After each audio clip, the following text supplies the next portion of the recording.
became the end of CB3 that has this. I'm going to Yeah. Ma'am, folks, good evening. Happy Thursday. And so this public hearing is called to order at 6:31 p.m. on Thursday, March 6, 2025 at the Community Board 14 District Office, 810 East 16th Street, Brooklyn. So the purpose of this hearing is to hear public testimony with respect to the final design of the Flatbush African burial ground. And so if you would like to comment, you should register for time with Patricia in the back. And when you do speak, please state clearly for the record your name and if you are a resident of CB14. And so we will first hear from Martin Marr, the Brooklyn Commissioner of the Department of Parks and Recreation. Thank you, Mr. Chair. It's great to be here at the Community Board 14. I have to confess it's been a while, but it's great to be here. We've always had a great partnership with CB14, and thank you, Sean, for all you do for us. So you're extremely lucky to have a council member like Rita Joseph.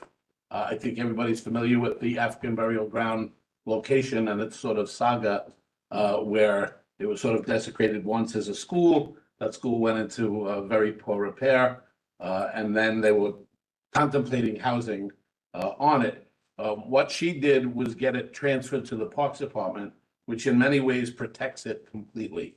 I've been around for 41 years in parks, and you can't take away parkland without state legislation, and in my experience, that doesn't happen. So that's what's called the alienation of parkland. So what we've done is protect something that we all know is sacred ground, and it's protected for perpetuity. And on top of that, in sort of tough fiscal times, she got $4 million to make something out of it. Everybody kind of sees it. It's just a fenced-in lot, and it deserves much more dignity than that. Fortunately, we have a little bit of experience in this. Tomorrow, we're opening an African burial ground in the New Lots portion of Brooklyn, and that was some of our same design people helped to do that. So we're very, very aware of the care and dignity that we want to approach this with. That said, we have an award-winning architect, landscape architect doing it, Manuel Thingay, I've known for most of those 41 years, and he's won a lot of awards, very creative, and he's technically retired, but you can't get him out of parks. His passion led him to continue with this project. We also have some other great folks here. Michelle White, who's the project person who was in charge of the Sankofa project, in charge of this. Troy Cicero, Jacob Glazier. We're also happy to have Maria Carrasco from the Prospect Park Alliance. A lot of the meetings we had were at the Lefferts House, and they do an amazing program that talks about all of Brooklyn, not just the Dutch American, but the Native American, African American as well. So, so with that said, we've had a lot of input. We did more than just our normal scope meeting. The council member, in concert with Emmanuel, had quite a few meetings, both online and live, where we got input and we reviewed some of these concepts. We want to make sure we're getting it right. We want to make sure that everybody's heard. And so kudos to the council member for doing that. You know, it takes a little bit longer to make that stuff happen, but she was diligent about making sure that did. And Emmanuel was helpful with that too. Just taking all of that insight and information to people, doing a ton of research, which he does on every project, and then turning out what I think you're going to find is a pretty amazing design.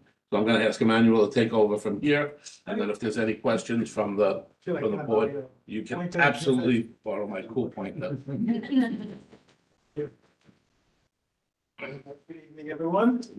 So, well, let's just start again. You know, $4 million is enough to do so. You know, 29,000 square feet. So we can already examine that. Next slide.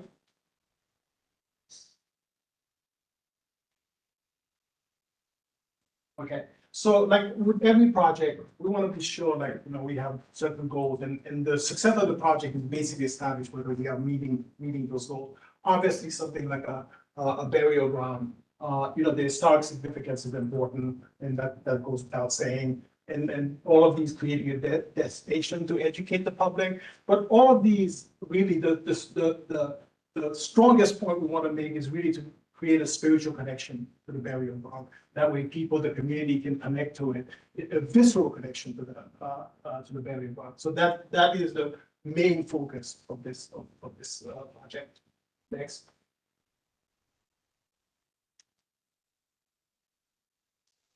All right, so in the location of the site, it's quite important because where the burial ground is located is what we refer to as Little Caribbean.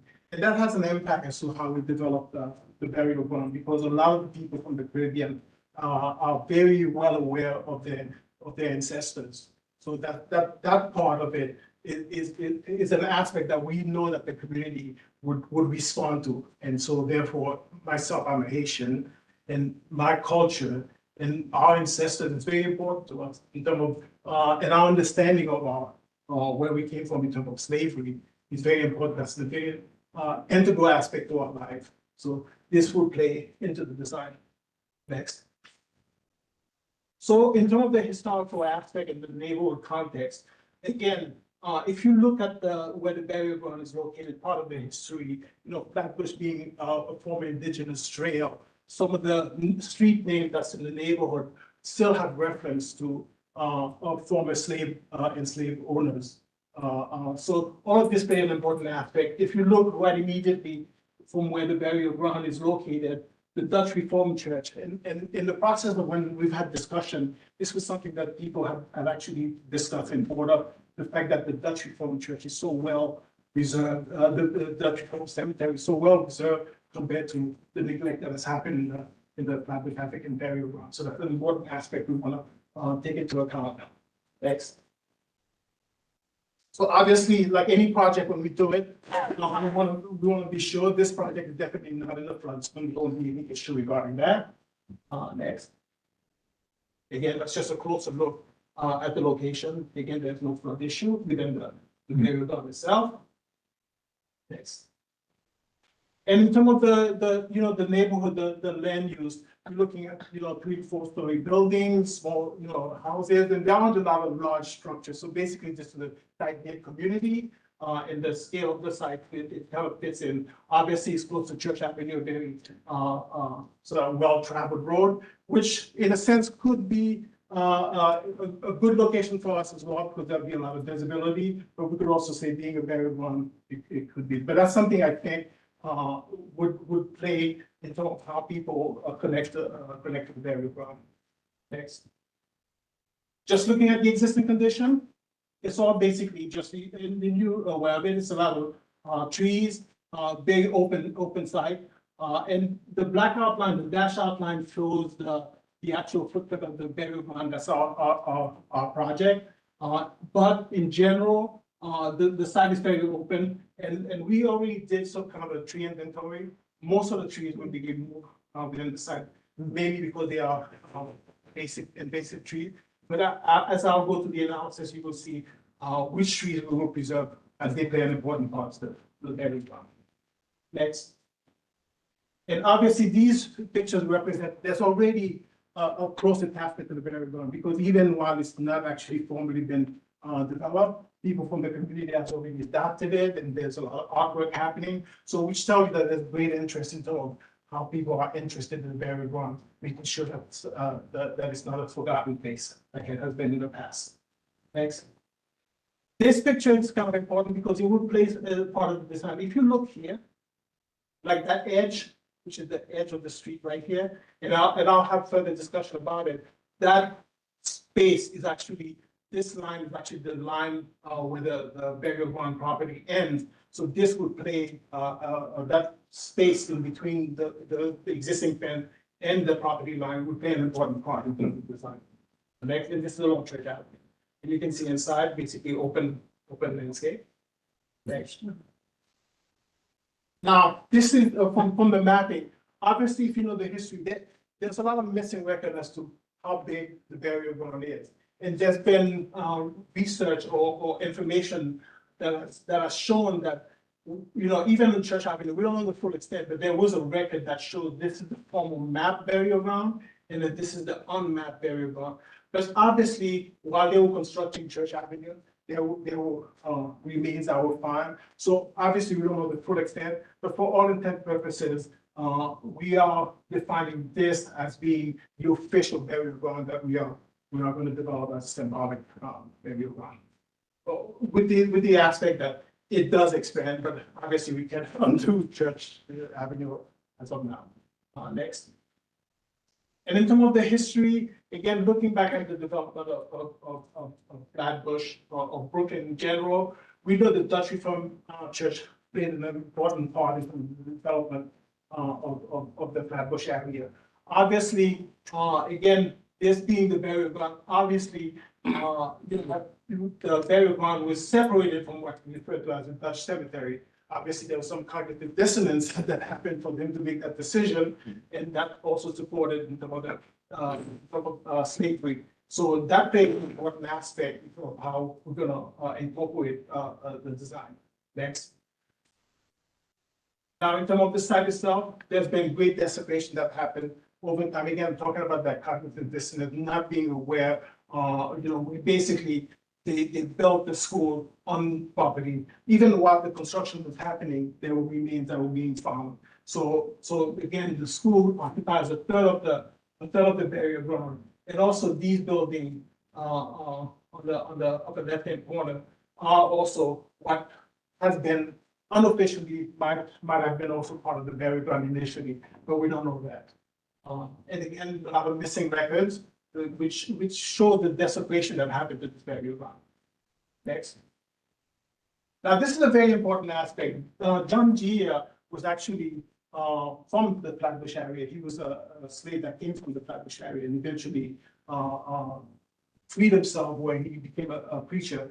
But the important aspect in his autobiography, he talks about that the enslaved, all of their hope is really to go back to their country. They wanted to be free from the enslavement. And going back was an important aspect of how they view. In fact, like they thought death would be a way of getting away. So there was great aspiration to go back. And so this will speak to a lot of the concept of what the burial ground proposal will be. Next. So again, the archaeological report that was done when there was going to be the housing development, obviously there was an extensive research excavation that was done, and they did found a trench jaw bone in dislocation, as well as the jaw tooth in dislocation. But obviously, because so much construction is happening within this time, obviously, and then there was lack of respect in preserving. A lot of the information, a lot of remains were lost. But obviously, if you even want to, this is the place where the burial ground. So obviously, we want to take hold that this is an important aspect. Whether you found one here, it's still for the community is an important location representing the burial ground. And of course, we're going to take it. It doesn't matter what was found, but obviously, this is a place for rescue. Before you begin on the next slide, this is being recorded and will be on our website immediately following this meeting, and the presentation will be available, just so you can be fully involved. Now you don't have to distract yourself. Right.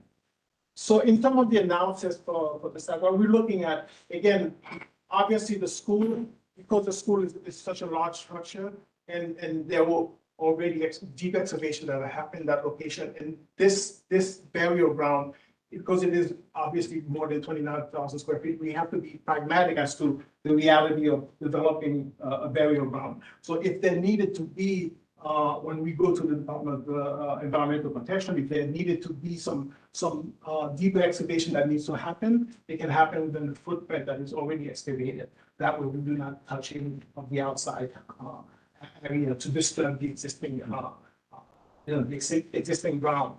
This little edge right here is an area that's going to play part. That area is going to play part in the development of the design. We are considering what's inside of it as the official burial ground in terms of the possibility that I'll be explaining in the proposed design. There's a large existing tree that has organically sprung out of the site, and we're going to use that tree as a reference point that will speak to the design that you will be seeing. And again, about the invasive tree will be involved. Next.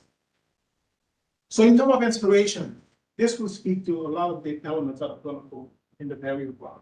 In terms of inspiration, we know from African culture like a palover tree. And that tree that I showed you before, again, that the organically represent a palover tree. And we're going to use that as that. It's the meeting place where members of the community can have discussion. It's very common in African culture. In my own small town, where I came from, they had a palover tree, which the community would gather with. That's where all the meeting events would happen for the community.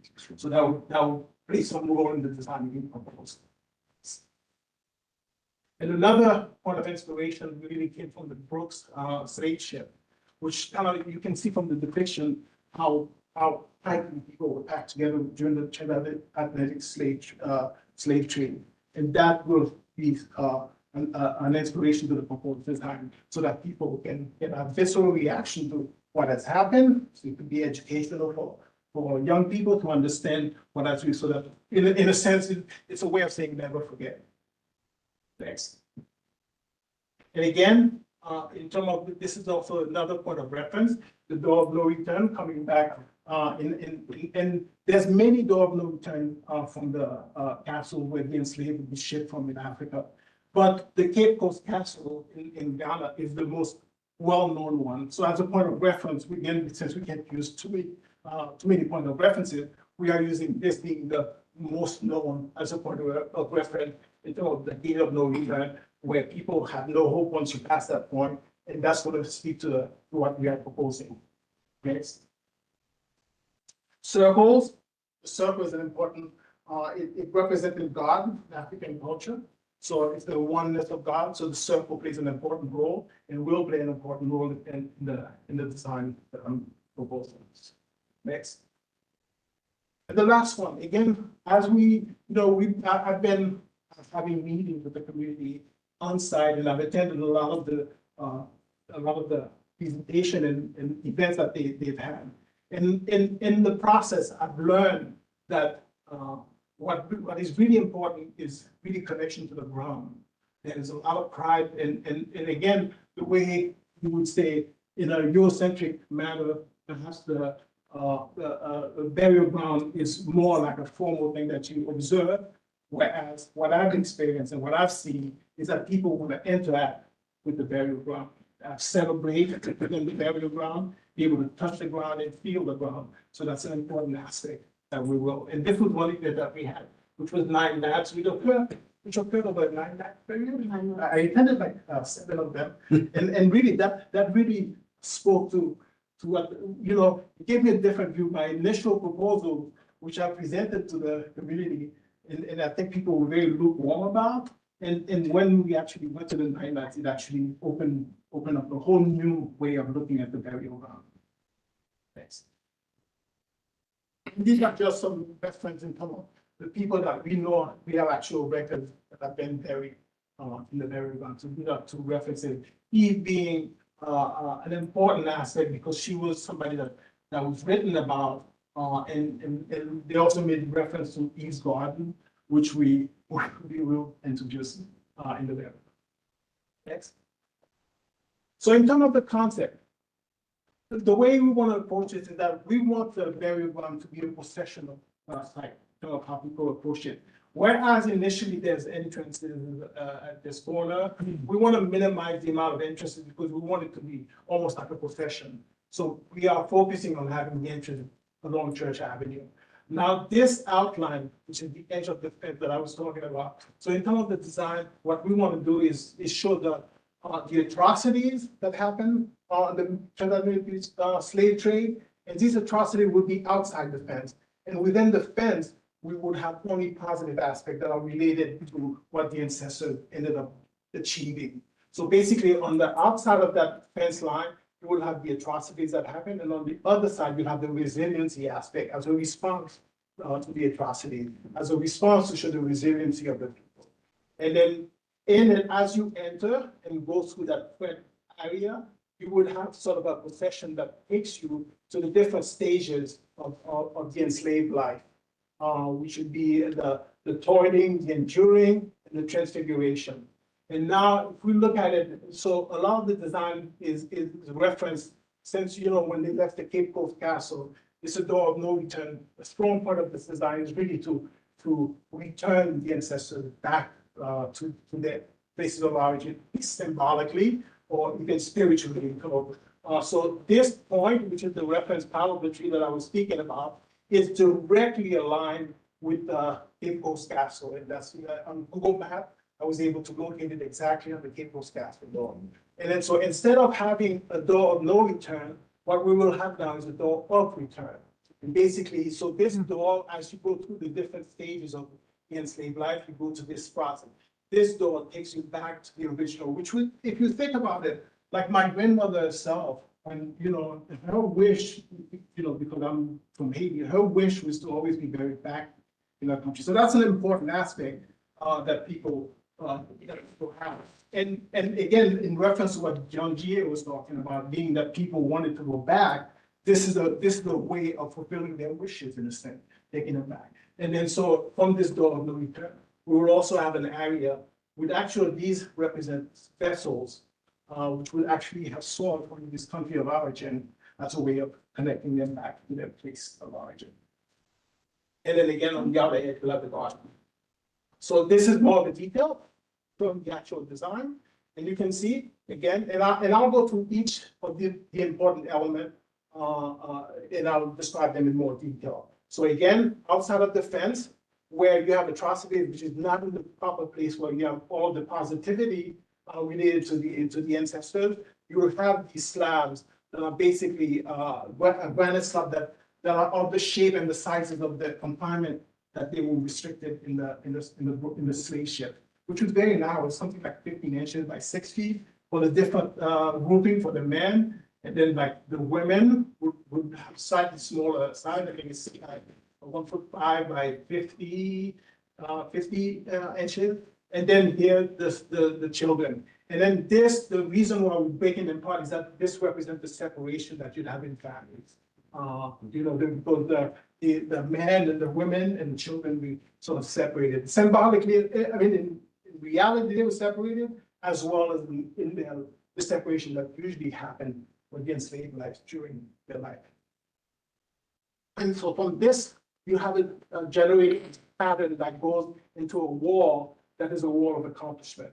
And this wall of accomplishment is basically a raised panel that the community can choose which element that they deem as being an important form of accomplishment. It's a counterpoint to the terrible life that they've coming, and then the success. So this can, you can put little panels that really big reference to agriculture, their contribution to agriculture, to music, to jazz, whatever the community decide. And so basically what happened as the community decide those aspects of what goes on the wall, it also organically starts to grow and change over time, because as new achievement come in, the community can decide and put additional.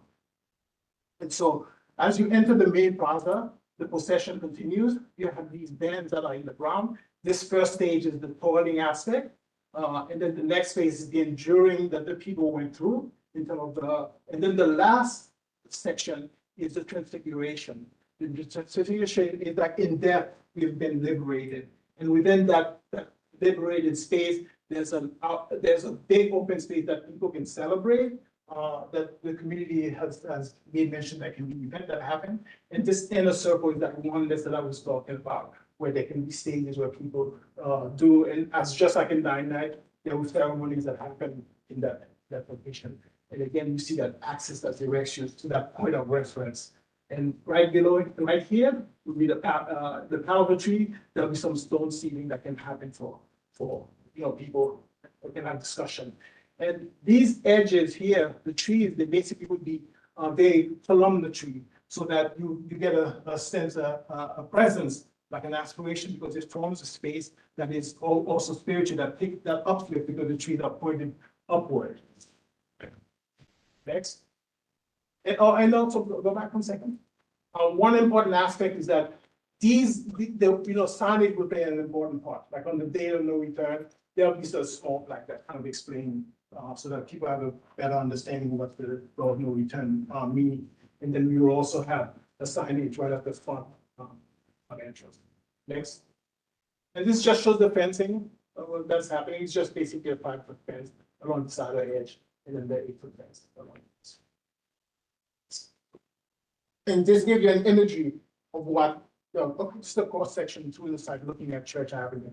Just give you the imagery of what will be happening. This central space, again, with the very columnar trees. And one important aspect also, within that center space, there will also be a wall, and basically a name wall.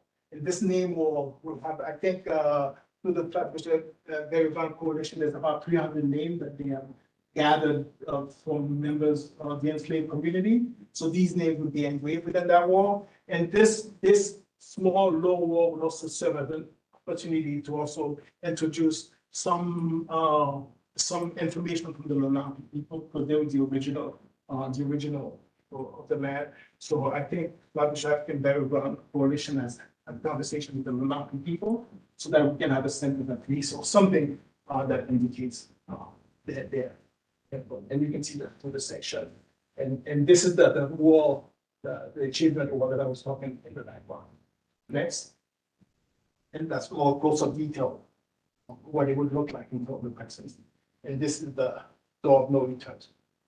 Next. Now, this is the right at the entrance, what I was talking about, the atrocity versus the accomplishment.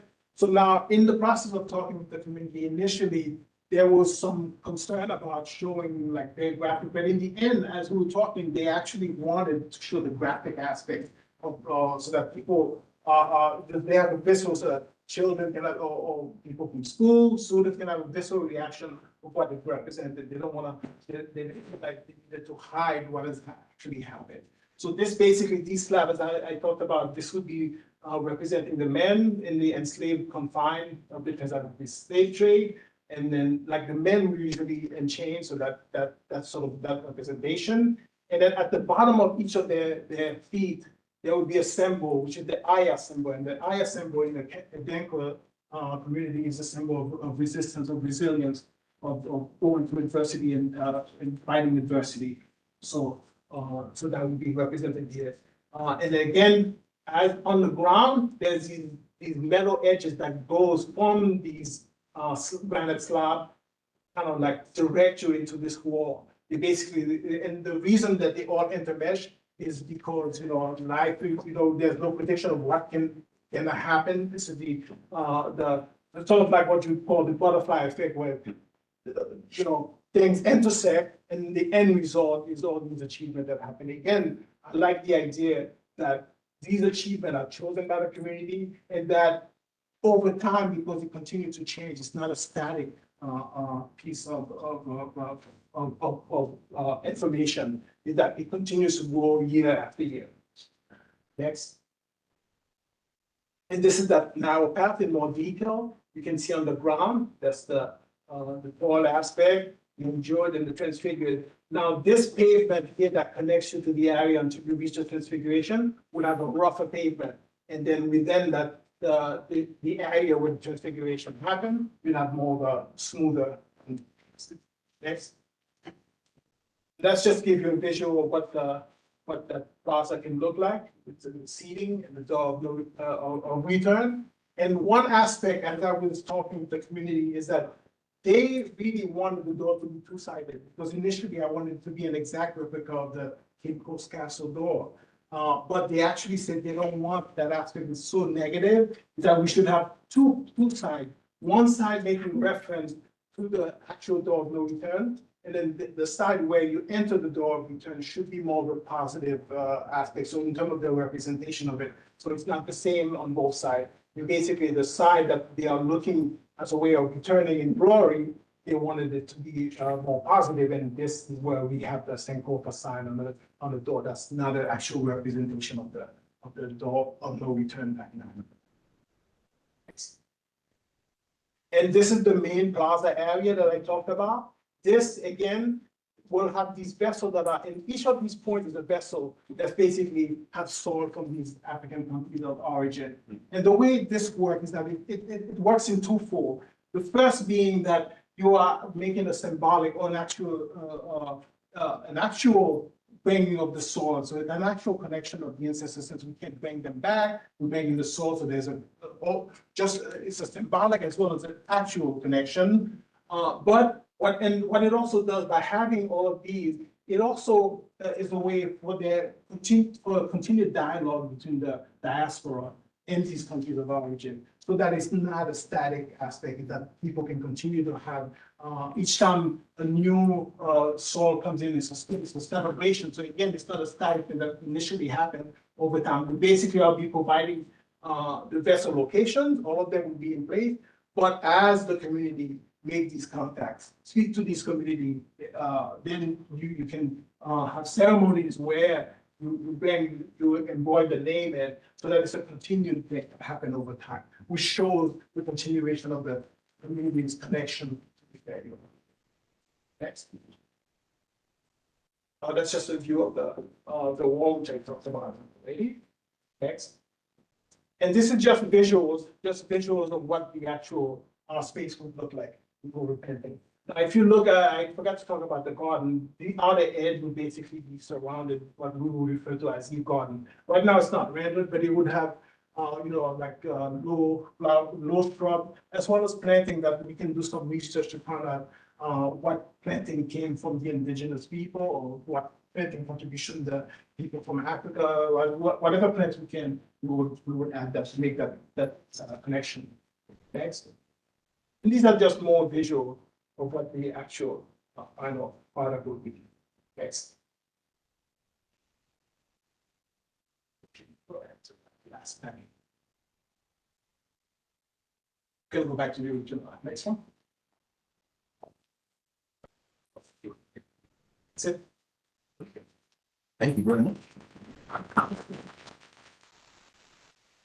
Thank you very much for presenting. And so, board members, do any of us have any questions or comments for Emmanuel and the team regarding the presentation that we just saw? Is it to be assumed it's always open, or will be closed at some point 24/7? What's that? Is it open 24/7? Or is there a gate? So our parks have two closing hours. This would likely be 10 PM. It's not, playgrounds close at 9. There's two choices, 10 PM and 1 AM. This would have the rules sign that says closes at 10 PM. As it stands now, there isn't staff to lock it. That's something we can work with, whether there's volunteers or whatever. We certainly want to be protective of the site, so we can work that out, while we're doing bidding and construction. It's lockable, so it'll have gates that actually close. But it's also very low fence. It's 5 foot, which we don't want it, we want it to look inviting, I understand. but 5 foot is enough that it will deter people from coming out. A lot of places we have a 4 foot, you can hop over. 5 foot is enough to deter people. Lights, cameras. We don't do cameras, but there is security lights in there. Some of the pictures showed lights in parks for security. We put them in, but it's to the Department of Transportation standards because they maintain them. So they'll determine the foot candles and so on, how many will actually be needed. But you'll see in some of the renderings there, it's sort of what we call a beep pole. It's like the lights you see in Prospect Park, and they'll be in there for security. Did you have a question? I did, but I think Sean had her. Okay. You go first. I defer Okay. to board member. Thank you for the presentation. I have a few questions. Regarding the outside portion on Church Avenue with the atrocity slab, do we, and because it's outside of the fence, is there anything in consideration in terms of making sure that it's maintained and people aren't desecrating it? Or has any thought been given to that? Well, in terms of the material we're using, Mhm. gonna be, hard granite. So in terms of, these granite slabs, and they're gonna be very thick granite slabs. So there's a level of protection in terms of the damage that can be done to it. But again, like I said, I understand the question, but I think this would be a reflection as well of the community, of how the respect that happened to the burial ground. So And again, I think it's such an important aspect in terms of keeping it outside the burial ground proper where the positive aspect happen. I think the fact that it's a thick slab of granite would offer enough protection. We are also designing it in such a way that it cannot be skated on. We are gonna, like, along the edges. So I think that there will be enough of protection to the slab. And of course, we'll work with the local precinct and we're gonna be paying a lot of attention to this. This is very special to us, as is the Sankofa one we just built. And we're gonna be paying a lot of attention to making sure, you know, that we all know that you can take many measures to prevent things, but graffiti and bad things do happen. We're gonna be keeping a very close eye on it. And then will there be, like, outside of the site and inside of the site, kind of like explanations Yes. of, you know, this is the area where we're talking about the atrocities, this is the section on toil, endured, and transformation, so that people walking through the site kind of can understand what they're Yes, experiencing? there will be signage. There will be- Okay, there will be great. Signage right at the entrance, there will be signage throughout the. Okay. Small signage to kind of. And then in terms of the aspects of the accomplishments, you said that that would be kind of like an evolving process as different accomplishments emerge. Is there a process yet that's been determined in terms of who gets to decide what accomplishments are recognized? Well, for now, you know, I myself was choosing some what I saw as the accomplishment, but I think in speaking with a lot of community groups such as the Coalition, you know, Brooklyn Level, I think there's enough interest in the community to speak to see what they would deem as, and I think there's still enough time for this to happen. And like I said, because this metal slab is, you can always add to it. If something was missing or people come up, you know, we can always add additional information. But I think in the initial, from the time that we are now going to develop the drawing, if this project goes through, there's enough time to sort of like iron these things out. That would be the next, if we have the conceptual level, that would be the next level to list out all of these things in more detail as to what the accomplishment would be, but you know, what actual representation. And we'll work with the community board and the council member and the stakeholders to sort of have some kind of way that's. Yeah, but I think it's very important that these things come from the community themselves, that they are, you know, choosing what they see as accomplishment. Okay. And my last question is, you mentioned that you've been receiving feedback. How much feedback has already been given by members of the community, members of the descendant community, or is that later on in the process? No, actually, there's been a lot of feedback. If you saw the original design, it is totally different than what it actually showed. And it actually, I've been like very vested in this design for this project for some reason.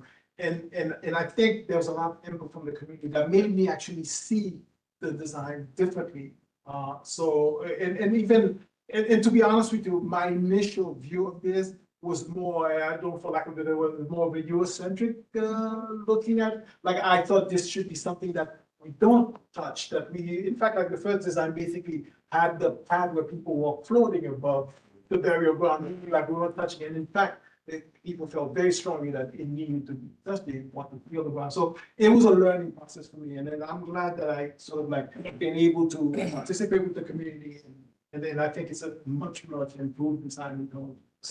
So most park projects have a single scope meeting where we have the community come into one meeting, an hour and a half later, we got everybody's input, and then we come back 9 months later to this meeting and say, here's what we got. Because Emmanuel is passionate and a fanatic, and because the council member is passionate and a fanatic, we've had basically a year of meetings, both virtual and very well advertised meetings. So he's been taking information in, and if you can change Emmanuel's original mind, then you've gotten somewhere. So I would tell you a lot of the things I learned more was in the events that happen, because sometimes when you get small conversation, you get people, you know, like in passing, you get better feedback as to how people really feel. And I'm glad to be able to do that. So thank you so much. So do you have any more questions or? No, I'm good. Thank Okay, you. cool, awesome. So I'll go Sean. I'll go last. Okay, sure. Great. Oh, okay.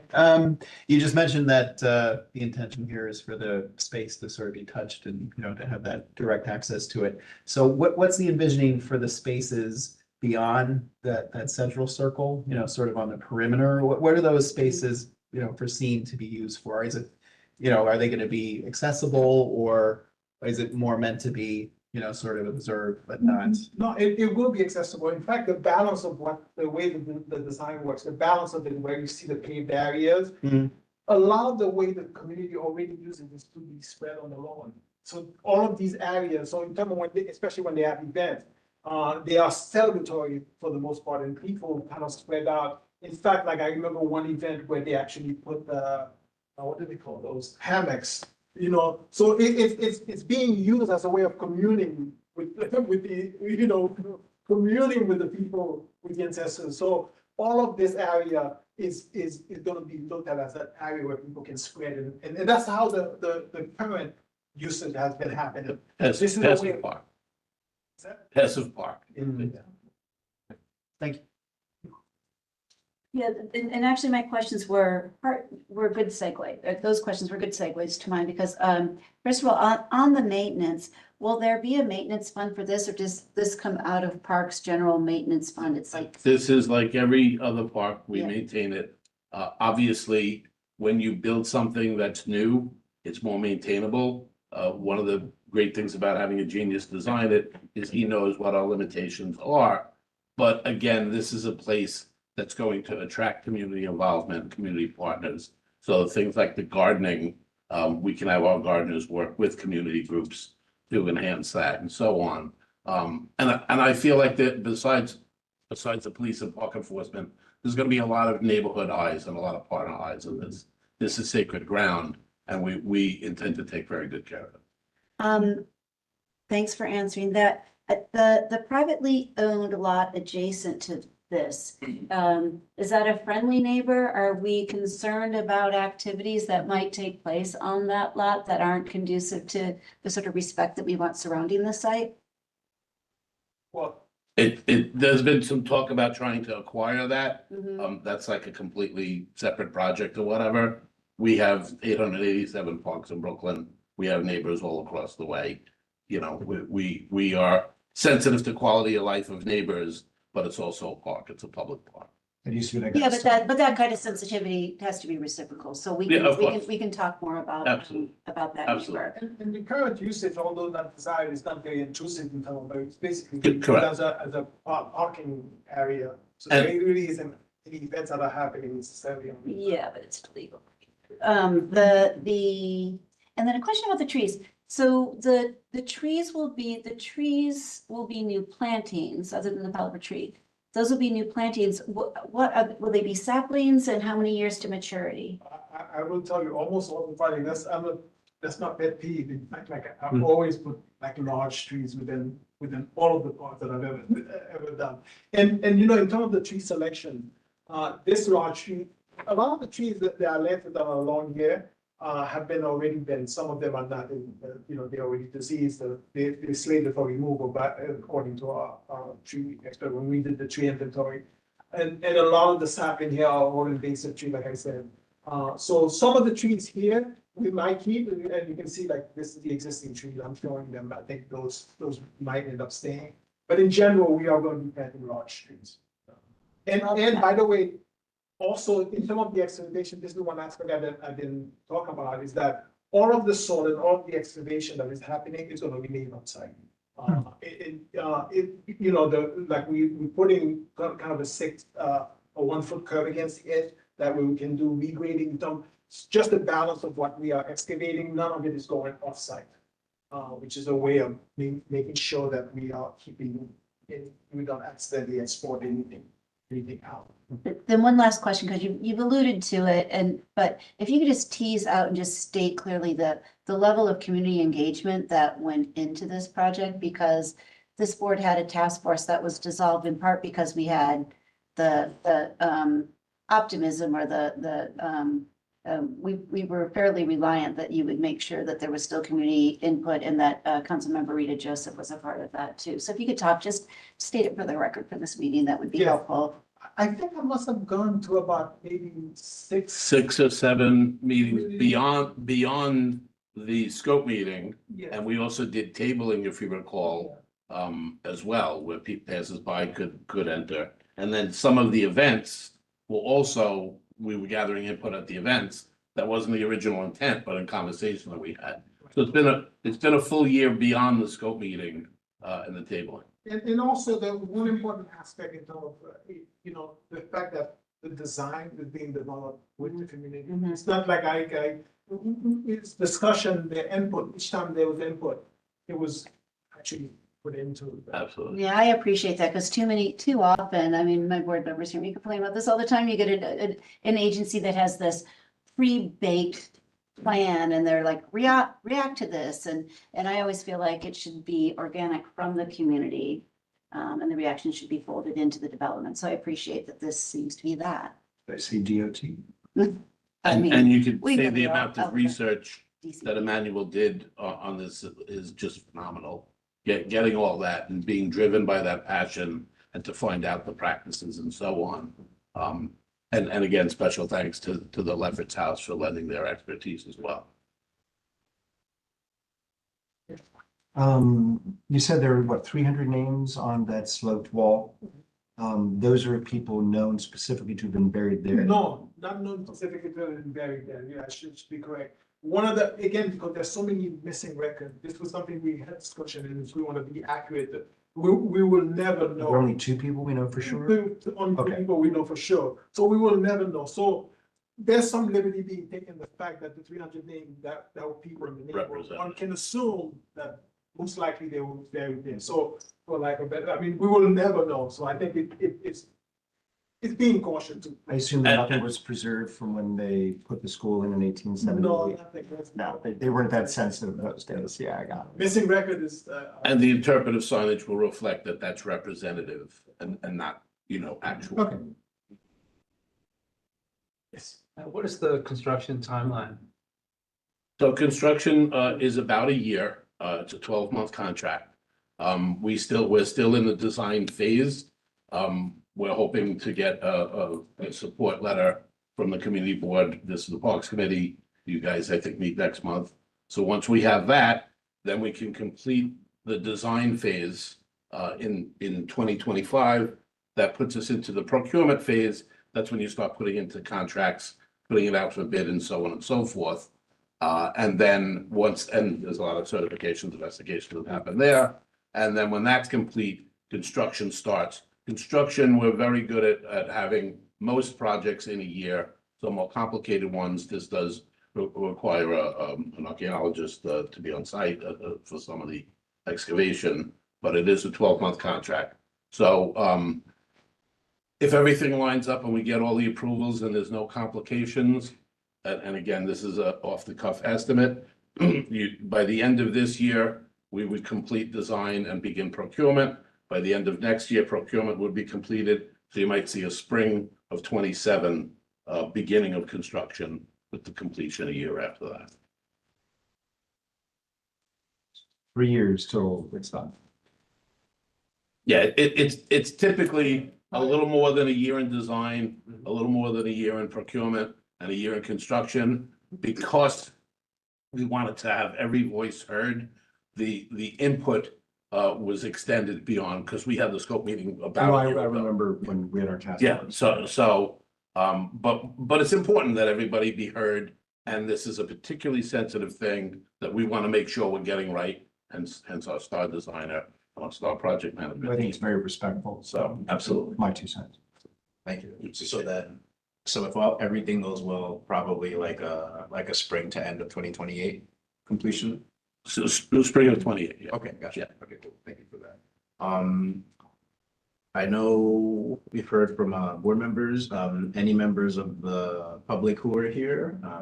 Do any of you have any questions or comments? So yes, could you please introduce yourself? Sure. Hello, I'm Allison Martinez. I'm the executive director of Brooklyn Level Up, but also a co-trustee of the Flatbush African Burial Ground Coalition, amongst a lot of other members that we have. I want to, for the record, just state that to thank you, Emmanuel, for the work that you've done. You can definitely see the evolution of the project over time. And I want to, for the record, also state that Flatbush African Burial Coalition did a lot of work of on the ground community engagement to really fill gaps, to make sure that we had as much input as we could get from different members of the public to participate in this. I also want to just ask a few questions. One, is there a possibility for more diversity in terms of the mature tree options, that we can do some more symbolic work with the tree selections? Oh, absolutely. If there's anything in my, I know, I was doing a little bit of research also to find what tree might be indigenous that are important to the Maori people or to have. Unfortunately, in all of my research, and again, I'm not a tree expert, it's been very difficult to find trees that are representative because, from Africa, it's a totally different environment. It's kind of difficult to- Yeah, just a caveat to that, we certainly welcome the input, Yes. but our forestry, we want it to last in the New York City, Brooklyn environment. So forestry people are gonna be contributing to that as well, but absolutely. But I would definitely like to offer that we have a lot of relationships with Pratt, like soil experts, tree experts who. Bring it in, get it to Emmanuel. If we can incorporate it, we certainly will try.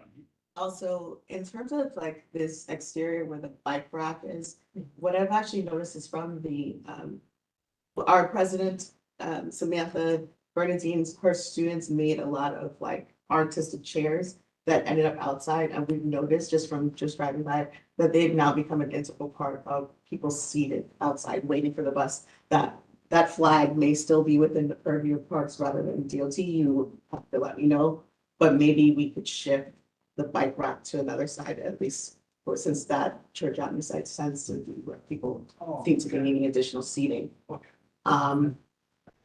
Also, I wanted to know if we could have like exterior signage that's larger than what normally happens with park signage. Like currently we have like the little Flatbush shopping bear outside, but to be able to, because of the prominence of what we were trying to achieve and show, if we can have that be a lot more obvious to people passing by, driving by.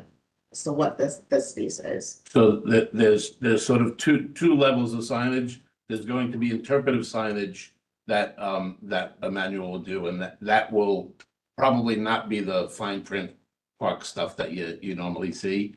It still gets reviewed by our design committee, but we have sort of a standard that's throughout parks. So it's not gonna be anything different from that for like the rules and the name and the hours and stuff like that. That's standard across the city. So Now, there's no that's not- ability for variance. That's not to say we do temporary art all the time in parks. So we have banners, as you know, and things like that. So that's not to say we couldn't have that kind of stuff through our temporary art program, and that can sort of highlight things as well. And then lastly, because we have like an achievement wall that seems to be transitioning over time, and other spaces that are intended to have more prolonged engagement even during this construction, but going forward, especially like with the soil that transfer, I just want to have a commitment from parks that that's going, because I don't know parks that have sufficient staff to really monitor and be responsible for that. So I want to be sure that we're clear that there would have to be a governing or a partnering body with the community. We have to figure that out. We have Holocaust Park down by Sheepshead Bay, and it has stones on it. And the stones, some of them are intentionally left blank for the unknown and so on. And there's a whole procedure with our Arts and Antiquities Division about how a stone can get engraved and to confirm and so on and so forth. I don't think this is quite as complicated as that, but we will certainly, within parks, have a discussion. We'll certainly work with with Lefferts and with you guys and the community board and the elected officials to make sure there's something that's consistent and fair that we can do. I will tell you, we don't have that figured out just yet. That's because we have a genius designing this stuff, so it's hard to keep up with the building. We want to be sure we're part of. Yeah, those 100%. discussions. 100%. And the way the elements are currently thought of, it's in such a way that it makes it easy to add these elements. That was something that I was thinking about. It's the process, again, small things, they're not that expensive, and it's using that metal panel, things that it's a big additional attachment, something that I couldn't see, so. And so if I understood your last point correctly, was it, you were asking for a commitment from parks that Flatbush African Burial Ground Coalition would be involved in the conversations, figuring out what the either governing body or process would be about the designation and addition of the accomplishments or something else.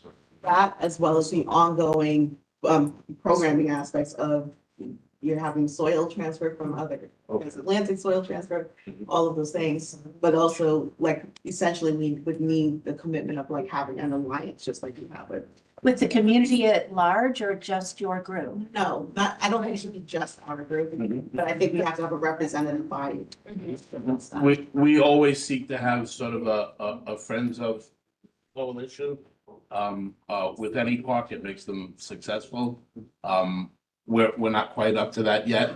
We also, I don't want to be bureaucratic here, but we also have a permitting system for how things work with events. And then anything we do, I have to run things by our legal team too.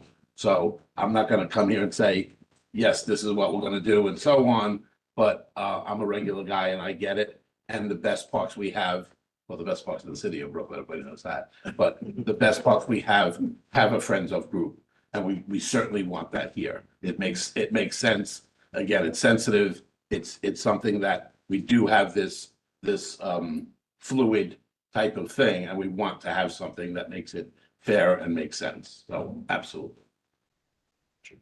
Do you have any additional questions? Or? I'm good for now. Okay, awesome. And so do we have any additional members of the public who are registered who have any questions or comments regarding this presentation of the final design of the Flatbush Avenue, the Flatbush African Burial Ground, excuse me.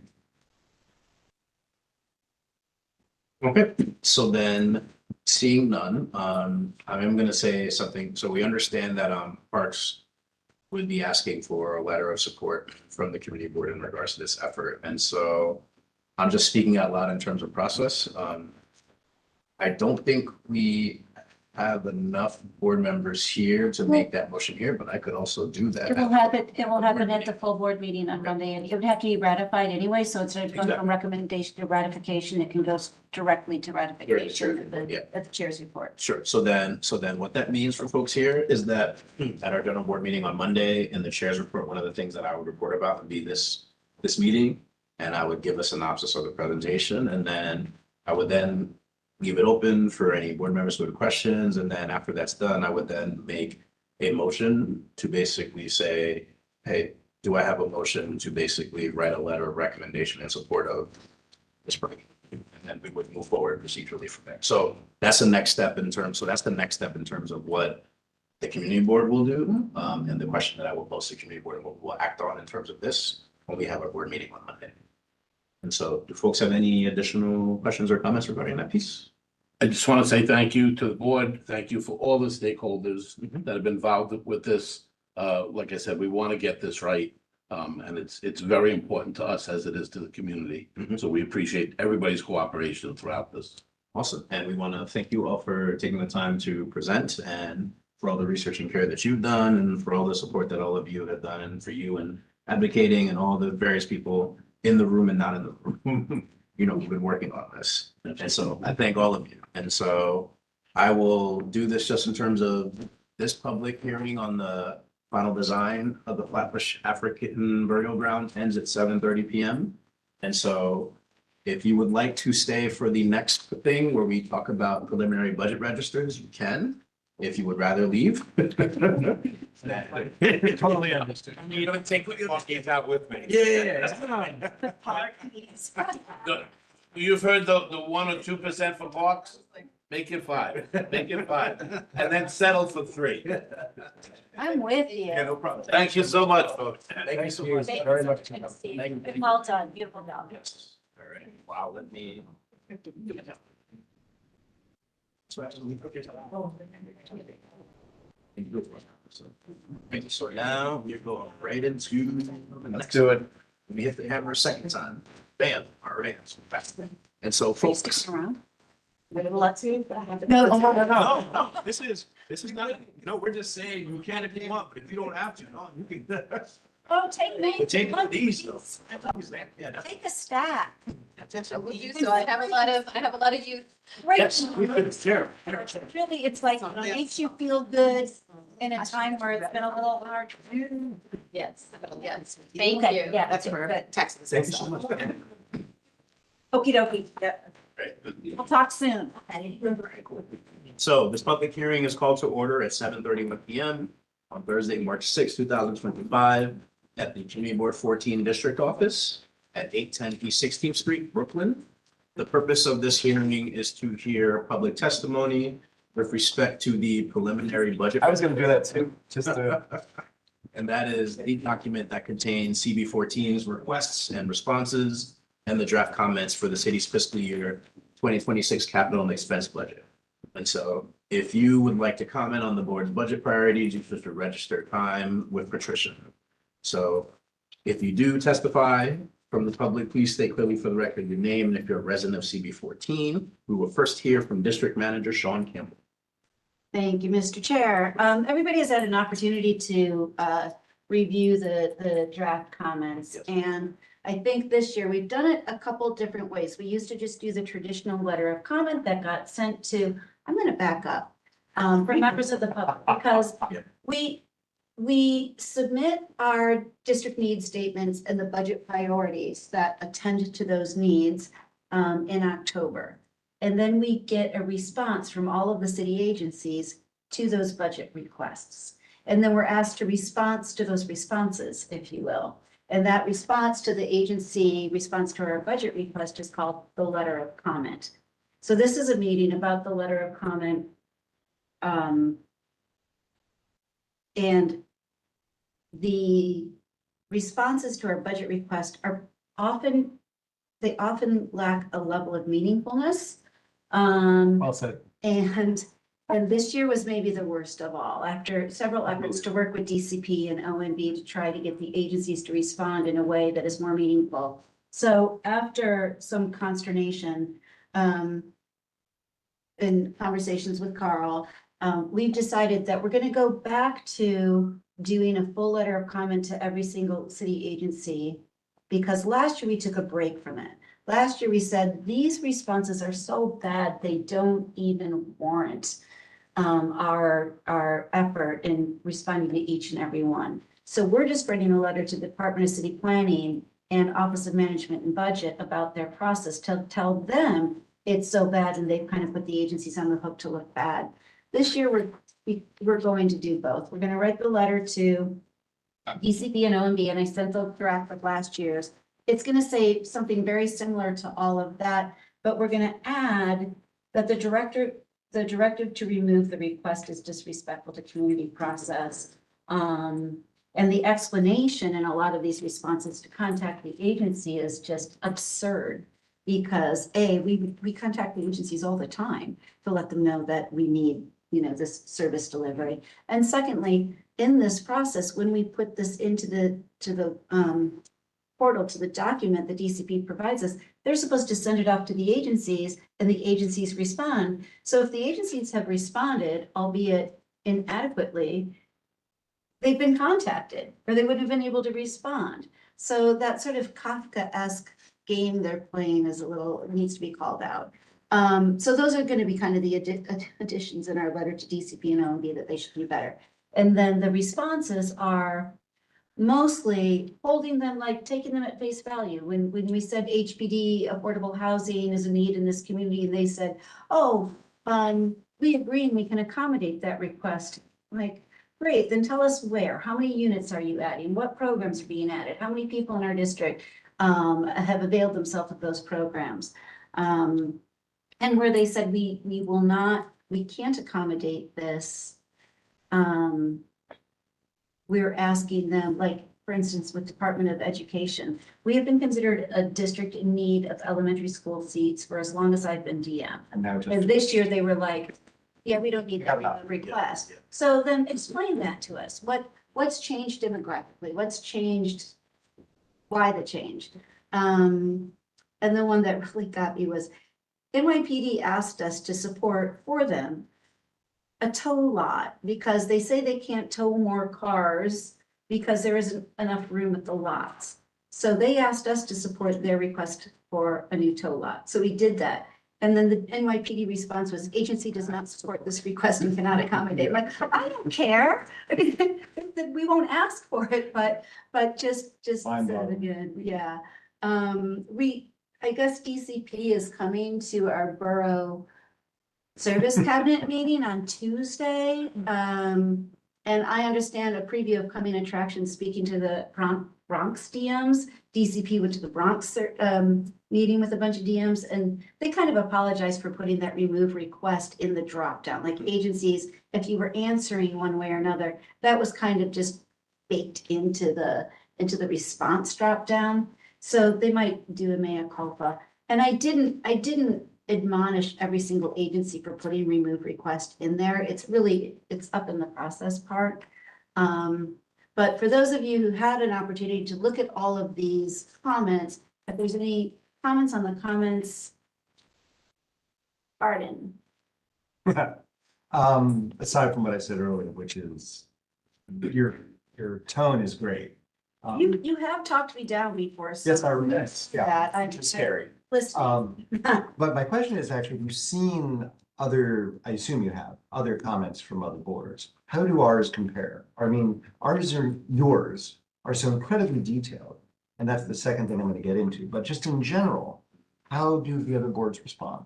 So some boards don't respond at all. Some boards don't, this is not a required hearing, but our board has always done it. Other boards don't do it. It varies. I think that, I heard from my colleague at CB7 that his is 20 pages long. So I mean, that's probably pretty detailed. So I would say that varies, and we're probably on The upper the upper, in Yeah. terms of detail and taking it seriously. And for me, it's sort of an exercise of, I just feel like it's important to go on record. If we stop asking, then they have an excuse for not Mhm. providing. And I just feel like it's, fighting the good fight. I agree entirely with that. I think the snark level I don't even think it's the snarkiest. It's not, but I mean, if somebody over there was actually reading this, they had to have given more animated answers than they do. Somebody would have said, oh boy, we got a live one here, we better do something. Yeah, well, But my that second hasn't comment been was my gonna be experience, but yeah. is,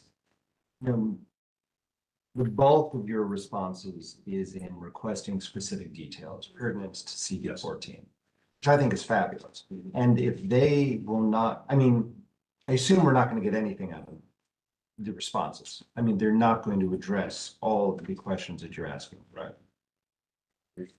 All of them, Requesting- correct, absolutely, that's absolutely true. I think some Okay. people, some agencies will respond. What I would advocate for is for the agencies that flat out don't provide you answers, that we ask them all to come into our relevant committees and give us those answers. Yeah, I like On the that. agenda, all across the coming year, Yeah, saying, hey, you didn't respond, NYPD, you said, we asked for the we need you to come and tell us why. yeah, and I could use some help with that from committee members. If to look at the questions that pertain to your committees. And then sort of keep a collection of follow-up questions that we're going to keep asking, like, this is a process, like over the next year, every opportunity we have to ask and gain some accountability from these agencies, I think we should take advantage of those opportunities. I'm also going to attend a smattering of the budget consultations that are going on now at City Hall. So the city council committees hold budget hearings with their agencies. I went to OMB's yesterday.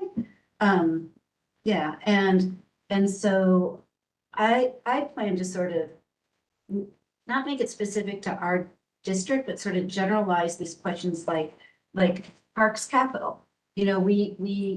We're so dependent on parks having city council members that are willing to give it capital to do our playgrounds. And so we think parks should have its own capital budget. So those higher level things I'm going to bring up at city council. I thought I noticed that Parks actually was fairly accommodating in their answers to our questions, versus some of the other agencies. Parks basically said, we agree, we may not have money, we'd like to help. But in most cases, it looks like they said they did support. Are you talking about like, for example, It was like the last page or something. forestry service thing or whatever? Yeah. So that one was a mixed bag. Because I remember I had attended a Brooklyn Borough Board meeting a couple months ago. Where I believe someone from Parks had said that they were going to end the 311 service in terms of requesting trees that get pruned. Because they were gonna roll out a new process. So I found that troubling that the agency response said to contact 311. You know, so like that's. Yeah. That's Basically just saying, Cut and paste. you know, saying get in line, you know. yeah, but that's the thing, it's It's a a way cut of and doing paste, it. but it's like, and it is a lot more work to do it this way, but it's to the point where these answers aren't good enough, right? And these answers aren't good enough where we need to get into the details and call them out specifically. Well, again, where that's they're I not think, doing it, and I bringing support them that. in for the agenda, Yes. you know, it's just. To the extent that they'll show up. Yeah. That's Still, SCA. the ask is important. I mean, and that's the other thing that if I get to the SCA public hearing in city council, that is one of the things I'm going to say, you know, politely. You know, because we have asked SCA to come to our committee meetings and been told that they don't have the capacity to do that. Clearly, consider a budget allocation that would allow them to spare the staff to come, because it's just made a whole mess of problems that we usually were able to cut off at the path when they would present to us. And we knew what was going on before it went on. I'm sorry, more? Did you have more? No, I mean, nothing else substantive, just, You have, like, if you have things that you wrote in the margins that you want to share with me I can offline. send them to you. Yeah, I mean, feel- a lot of it's just big question marks. Yep. You know, like here, question mark, like what? Yeah, It's just like, Is it- question mark to exclamation points. I'm with, Like when NYPC. The FDNY ones. yeah. NYPD, we don't support crossing guards? Yeah. Like, what is that? Anyway, but yeah, Okay. there's really nothing substantive, just sort of, I'm sure, agreeing with you on what you've written. Yeah, there was some stuff I had where it was, some of the comments I have on my stuff, it's just additional follow-up questions to the follow-up questions you have. So for example, when the HRA, that expense request about rental assistance, you know, they're like, we support and accommodate. They're like, a record number of people have been helped. We're doing it now. And then I agree with you. We're asking for more information on that. Yeah. And not only that, like when they said the budget has increased, I had a follow-up question about, please share the percentage in the numbers, because if it's an increase, but you're increasing to a level pre-pandemic, because you would cut it during the pandemic, what, you know, one thing is true. HRA or HPD? HRA expense 6, like, yeah, that one, right? So that one, I had an additional follow-up question where it's like, hey, can we actually ask them, what is the actual budget percent increase? And like, what's the actual number of homeless New Yorkers that you move? Because they just said, oh, we're doing a great job. It's like, well, no, give us more information, right? That's an example of, yeah, if you increase the budget, but you increased it to a level that was pre-something, but it hasn't matched the need, then it's like, okay, you increased it, but you only increased it to a level after you would cut it. You're not You're actually. just playing with them. You're playing numbers. Yeah. You're playing with people, right? You're not actually increasing it to a level that can meet the existing demand. And they're not answering for our district. Exactly. So, That's so important. so like the questions you asked, I love those. I just had like 2 additional questions of, hey, like, what's the actual budget percentage increase? So like, what are the actual numbers of people that you say you've helped, right? Okay, record number. Okay. Mhm. I'll add those. Sure. Yeah, and I would hear, Carl's, to your point, I would just echo that the same, because I looked at it from the housing and land use end, so. Mhm. So, you know, HPD, city planning, and especially DOB. You know, DOB, you figure they can be certainly more granular about this, other than, you know, we go out 3 times before we can do anything. Yes. It's like, Yes.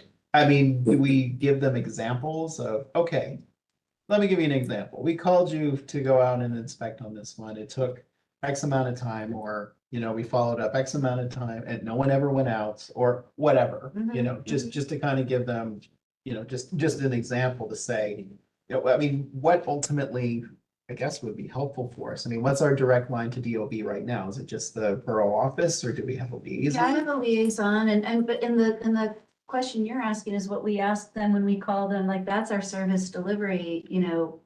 We call, they they go 2 times, they shut the case, you have to re-report it, they shut the case. Sometimes we get them to ratchet it up to a special unit, so we had a case like that recently where if they called it in real time, they were gonna dispatch like it was 911 instead of 311. So you can escalate it, but it's few and far between, and to your point, I think the question we're getting to is like, can you tell us how many cases closed with a positive resolution? Yeah. Not just closed because you didn't gain access. Yeah, well, and are you making headway, you know, to your point where you're saying, you know, we're in a district that's, you know, in terrible shape in terms of, you know, inspection records and in terms of, you know, issues that are out there. Have you actually made headway in this? Do you have actually, you know, physical numbers where you can say you've devoted resources to this and you've had some success? I think the question is numbers of violations served per, like what percentage of calls resulted in an eventual service of violation? That's a start. It's a good one. That's a start. That's the beginning of the process, right? Like, that's a start. Yeah. Before you even get to the visit, how many of them are actually turning into something being created, right? Yeah. Like, that's a start. And then I think too, like to help them out, and what do you need to make your enforcement? More meaningful. Yeah, because they do complain, and I think, you know, they're right, that they don't have any teeth. They can pop violation and violation on, and eventually it might become a lien, but they don't have any actual, Yeah, they have fines. violation powers, but not enforcement powers. So does this mean like existing city council legislation or the city charter doesn't give them that stuff, basically? Is that what they're saying? I don't know Okay. what mechanism needs to. if Yeah, I'm it just needs like CAPA, or Yeah. it would need a charter review, but Okay. but some rules review. Okay, Yeah, or even to provide that data so that it can be used by, you know, our nonprofit friends who, you know, actually pay attention to this stuff and can keep tabs on it as well to keep everyone honest, you know? Because Like right now, CompStat for buildings. right, you know, it's like we're kind of in the dark. Yeah, we are. And I They're think, happy that way. well, sure. I agree with you.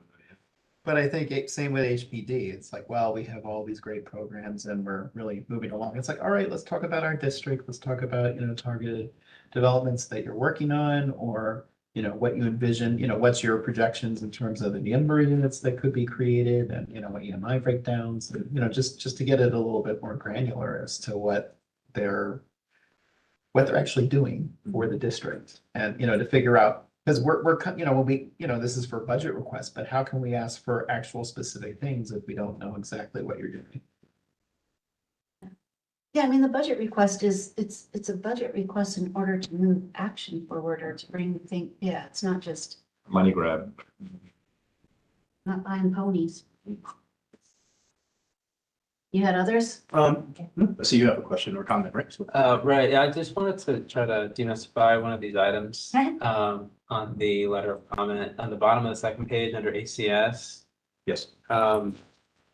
It says, under explanation, the agency appreciates CB14's support for cure violence and is located at EC awarded to OHEL.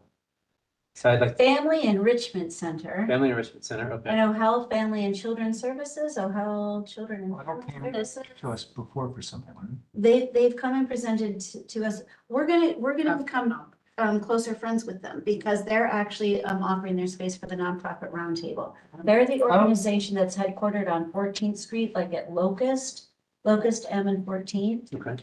There was a time we used to have like some general board meetings there between that and Murrow, right? Like, Yeah, we've been there for. Oh, yeah, that's right. We're going between Murrow and then. Yeah. Yes. So this Family Enrichment Center was an ACS program that I learned about at budget consultations maybe 2 years ago and brought it to their attention, and they applied, and they're the only Brooklyn site. And it's sort of a community center for people who meet certain program criteria. Children who have been returned to family homes from foster care. So support through that transition back home. But there's a lot of community and like participant input on the design and the programs they have there. They're very excited about it. I just met with them last week, and they'll be presenting on it, but that's what that means. Okay, thank And so that was kind of that was one of our more positive responses. So there wasn't a lot of. It was. And our cure violence groups seem to continue, they're getting, that's like the drum and elite learners. And they all got new contracts this year and Great. I've seen drum out at a lot of things lately. At meetings I go to, they're there and they're coming to the youth conference next week. There was one thing, so like, I did think a positive response was from the for the Aging. Right, with the ask about funding a new senior center, they said, oh, like, we will seek additional funding. So I did like that. I did add a little small thing because the ask that was written, we did ask them not only for that, but to consider the delivery of services holistically. And so I think I am splitting hairs where I just felt like their replies felt like, oh yeah, we'll ask for more money, but I don't think their reply necessarily said that they would get at the root of it, which is Yeah. also making sure that you get more money, but also that you consider the services that are being requested to work holistically instead of just separately. You know what I mean? That's because they're a contracting agency more than a direct delivery organization, so they don't have as much agency over the coordination of those services, other than making sure they're awarding contracts to the agencies that, I mean, that was another presentation of how their services for aging New Yorkers are really holistic and tied into so many other things and pretty impressive. And they just got a big DIFTA grant, but I'll look at that and see if there's a way that we can hold them more accountable. Okay. Like, yeah, more money would be great. Okay. And then other people go do the work. Okay, understood. Yeah, Some of the agency responses have been the agency supports but cannot accommodate to resubmit the request. A few of them from DOHMH. Is that to resubmit the request to them next year, to resubmit to another agency? And maybe next year they'll have funding or capacity to accommodate? So I think in the context of this exercise, they mean like resubmit it next year with the budget. But I'm gonna take it to mean follow up continuously throughout the year. Okay. And again, I think it's more of a function of how Department of City Planning sort of did the drop-down menu. So when they were looking at their possible answers, I mean, this is what I've asked DCP to do. Don't give them a drop-down option. Make human beings write actual sentences as a response instead of clicking a box. So they would have to write, while the agency, while DOHMH supports this request, we don't have the resources at this time. And then that's all they would say. Like, they wouldn't have said resubmit or remove request or something like that. But I'll look at each one individually, and to the extent that we should just be asking for them to accommodate it within existing resources, we'll keep doing that. And to the extent where we think that there should just be an increase in the budget, we can bring it up at the budget consultations that are taking place now.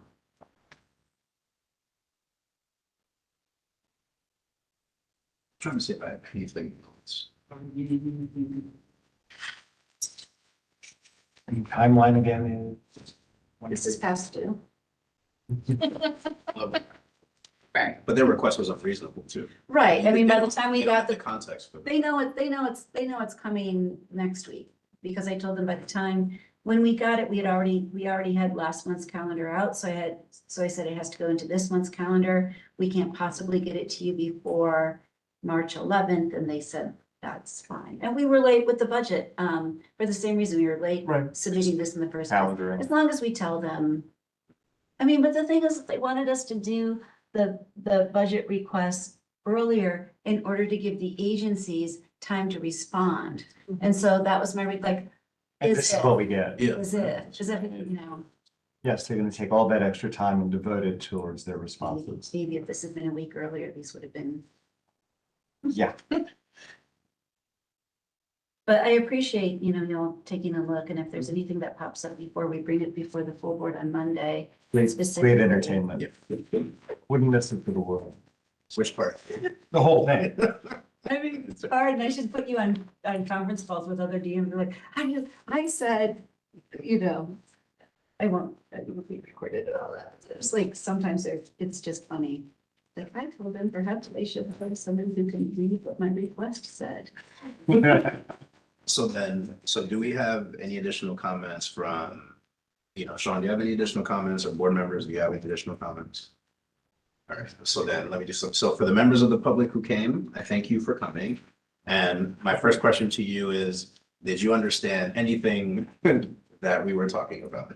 Sorry, we came late, but That's okay. and you have the literature. I know you have it in your minutes there. You'll get it off. Because you What are- record. You for- read the minutes. Yes, this meeting is being recorded. Yes, well, will you please send me, It will be up on our website. And you signed in? please, Okay. look at me. Okay. Like, since I left work, I left everything behind with the computer. Okay. So, you know, I record. So I'm old school, but you call me, just send it to me and thank you. Okay? Sure, we don't do written minutes of these meetings, so we can send you the minutes of our board meeting once we have the board Okay, meeting. will some of this be in the board meeting? Yeah, the reports on this will go to the board meeting, so we'll get you that way, Well, that's good for me, you know. because I haven't caught up with you guys for the other stuff.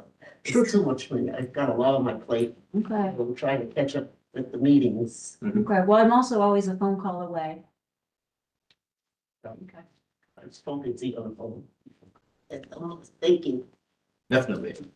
And then, How are you? Yourself, good evening. Nice to see you. Were you coming for the earlier part of the meeting? But it's a bit of a struggle. Yeah, I'm sorry. But again, it's recorded, it'll be right up on the website, and then the presentation that they showed will also be up on our website, so you can leaf through the PowerPoint.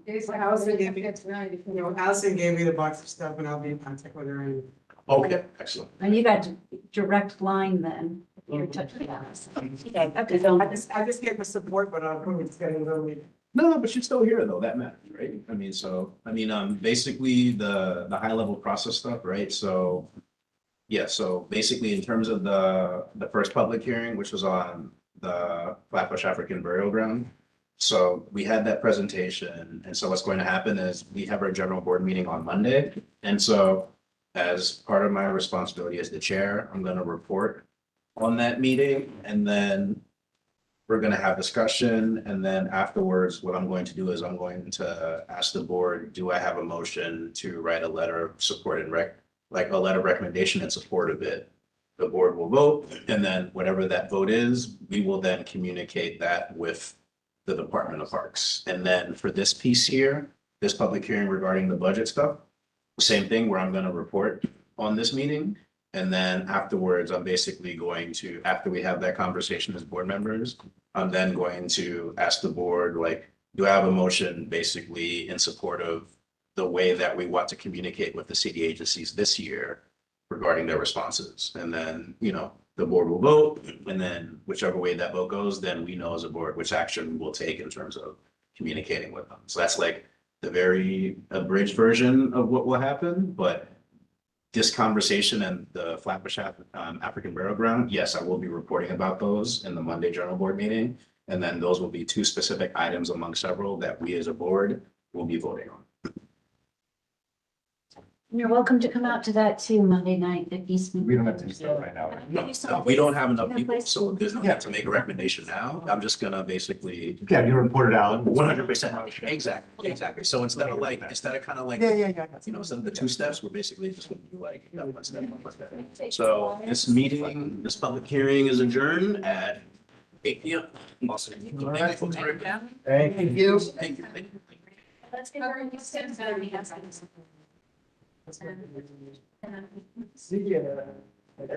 Spartan, will you take some more of these? Yes, we adjourned, yes. Yep, yes, we did at 8 p.m. Yep. Thanks for staying throughout. Yeah, thank you. I'm paid for it, always. Okay.